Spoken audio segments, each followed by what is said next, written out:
ठरलं तर मगच्या आजच्या भागामध्ये आपण बघणार आहोत अर्जुन प्रियाला कटघऱ्यामध्ये बोलवतो आणि म्हणतो, खुनाच्या रात्री काय काय झालं होतं हे तुम्ही जरा प्लीज कोर्टाला पुन्हा एकदा सांगाल का?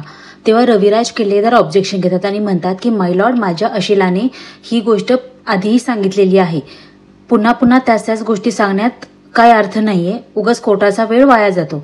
तेव्हा अर्जुन म्हणतो की पॉइंट आहे माय लॉर्ड, पॉइंट आहे, कारण आता जे साक्षीने सांगितले की खुनाच्या रात्री ती दोनदा आश्रमात गेली होती आणि विलासच्या खुनाबद्दल ज्या अस्ताव्यस्त गोष्टी पडल्या होत्या या साक्षीच्या स्टेटमेंट प्रमाणे जे प्रियानं आधी स्टेटमेंट दिलं या दोन्हीच्या स्टेटमेंटमध्ये खूप तफावत आहे आणि ही तफावत जाणून घेण्यासाठी खुनाच्या रात्री काय घडलं हे मिस प्रियांना परत एकदा सांगावं लागेल.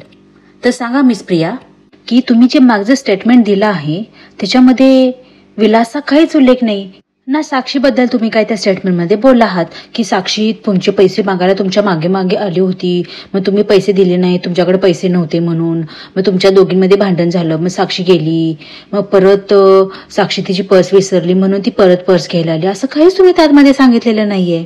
मग साक्षी खोटं बोलतीये का तुम्ही स्वतः खोटं बोलताय मिस प्रिया?